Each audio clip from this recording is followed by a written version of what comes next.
नमस्कार। चलिए आज फार्मा मैन्युफैक्चरिंग की दुनिया के एक बहुत ही ज़रूरी टॉपिक को समझते हैं, डिविएशन। ये वो मौके होते हैं जब कोई प्रोसेस मतलब कोई प्रक्रिया अपने तय रास्ते से थोड़ी भटक जाती है। तो देखते हैं कि इसे आखिर संभाला कैसे जाता है। देखिए, सबसे पहली और सबसे ज़रूरी बात जो हमें समझनी है वो ये है कि हर गड़बड़ी या हर डेविएशन एक बराबर नहीं होता। एक ऐसे माहौल में जहां हर चीज बिल्कुल सटीक होनी चाहिए, वहां कुछ डेविएशन ऐसे होते हैं जिनका कोई खास असर नहीं होता, लेकिन कुछ कुछ के नतीजे बहुत गंभीर हो सकते हैं। तो फिर सवाल ये उठता है कि हम इनके बीच फर्क करें तो करें कैसे? कैसे पता लगाएं कि कौन सी गड़बड़ी पर तुरंत ध्यान देना है और कौन सी पर बाद में भी काम चल सकता है? यहीं पर एक मजबूत क्वालिटी मैनेजमेंट सिस्टम की भूमिका सामने आती है।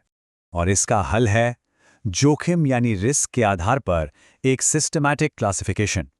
ये सिस्टम हर डेविएशन को उसके संभावित असर के हिसाब से अलग-अलग कैटेगरीज में डालता है। ये कैटेगरीज हैं माइनर, मेजर और क्रिटिकल। इस सिस्टम की सबसे अच्छी बात इसकी साफ सफाई है। माइनर डेविएशन ये वो होते हैं जिनका प्रोडक्ट पर कोई खास असर नहीं होता, जैसे मान लीजिए किसी रिकॉर्ड को देर से फाइल कर दिया। फिर आते हैं मेजर डेविएशन, जो क्वालिटी या गुड मैन्युफैक्चरिंग प्रैक्टिसेस यानी जीएमपी पर असर डाल सकते हैं, जैसे कि कोई जरूरी इन प्रोसेस चेक छूट गया हो। और सबसे आखिर में आते हैं क्रिटिकल डेविएशन, जो सबसे गंभीर हैं। ये सीधे सीधे मरीज की सुरक्षा को खतरे में डाल सकते हैं, जैसे कि बिना मंजूरी वाला कच्चा माल इस्तेमाल कर लेना। तो आप सोच रहे होंगे कि ठीक है, क्लासिफिकेशन तो कर दिया, पर इसका फायदा क्या है? देखिए, ये सिर्फ नाम या लेबल नहीं है। यही क्लासिफिकेशन तय करता है कि आगे क्या कदम उठाए जाएंगे।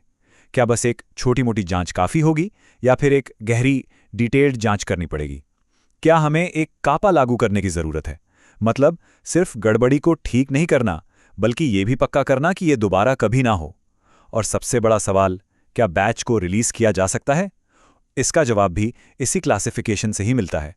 ठीक है, तो एक बार डेविएशन को क्लासिफाई कर लिया तो अगला कदम और भी ज्यादा जरूरी हो जाता है, सही रिपोर्टिंग और जांच। आप इसे क्वालिटी सिस्टम की पहली डिफेंस लाइन यानी पहली सुरक्षा दीवार समझ सकते हैं।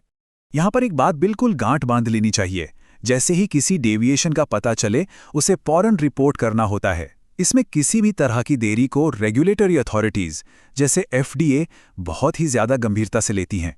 देर से रिपोर्टिंग करना यह दिखाता है कि सिस्टम में पारदर्शिता मतलब ट्रांसपेरेंसी की कमी है। देखिए, एक अच्छी रिपोर्ट वो नहीं होती जो सिर्फ ये बता दे कि कुछ गड़बड़ हुई है। एक अच्छी रिपोर्ट इन 5 खास सवालों का जवाब देती है। असल में हुआ क्या था? ये कब और कहां हुआ? किसने इसे सबसे पहले देखा? पता लगते ही इसे संभालने के लिए तुरंत क्या किया गया? और सबसे जरूरी, क्या इससे प्रोडक्ट पर कोई असर पड़ा? अगर इन 5 के जवाब मिल गए तो समझिए कि जांच की नींव मजबूत है। अच्छा, अब जरा उन आम गलतियों पर भी नजर डाल लेते हैं जो कंपनियां अक्सर कर देती हैं और जिन पर ऑडिटर्स की पैनी नजर रहती है। इनको जानना बहुत जरूरी है ताकि इनसे बचा जा सके। ऑडिट के दौरान जो कमियां बार बार पकड़ में आती हैं वो हैं डेविएशन का गलत वर्गीकरण, मतलब किसी मेजर या बड़ी गड़बड़ी को माइनर बता देना, रिपोर्टिंग में देरी करना, जांच को ठीक से ना करना या फिर बिना किसी ठोस वजह के डेविएशन की फाइल को बंद कर देना। ये सभी गलतियां पूरे क्वालिटी सिस्टम पर ही एक बड़ा सवालिया निशान लगा देती हैं। तो आखिर में सवाल ये है कि ये सब इतना जरूरी क्यों है? क्या ये सिर्फ कुछ नियम कानून मानने की बात है? जी नहीं, बिल्कुल नहीं। इसकी एक बहुत बड़ी वजह है जो सीधे सीधे कंपनी की सोच और काम करने के तरीके से जुड़ी है। असल में एक अच्छा डेविएशन मैनेजमेंट सिस्टम कंपनी को अपनी एनर्जी और अपने रिसोर्सेज को वहां लगाने में मदद करता है जहां उनकी सबसे ज्यादा जरूरत होती है। जब छोटी-मोटी समस्याओं को जल्दी और सही तरीके से सुलझा लिया जाता है तो पूरी टीम उन बड़े और गंभीर जोखिमों पर ध्यान लगा सकती है जो सच में मायने रखते हैं। तो सबसे जरूरी बात यह है कि डेविएशन को सही तरीके से संभालना ही एक क्वालिटी मैनेजमेंट सिस्टम यानी क्यूएमएस को कंट्रोल में रखने की चाबी है। ये लगातार सुधार और मजबूती की एक प्रक्रिया है जिसका आखिरी मकसद मरीज की सुरक्षा को पक्का करना है। तो हम आपको इसी सवाल के साथ छोड़े जाते हैं, किसी भी कंपनी के क्वालिटी सिस्टम की असली ताकत की पहचान कब होती है? जब सब कुछ ठीक ठाक चल रहा हो या तब जब चीजें गड़बड़ होती हैं? शायद किसी भी सिस्टम की असली मजबूती अपनी गलतियों को संभालने और उनसे सीखने की काबिलियत में ही छिपी होती है।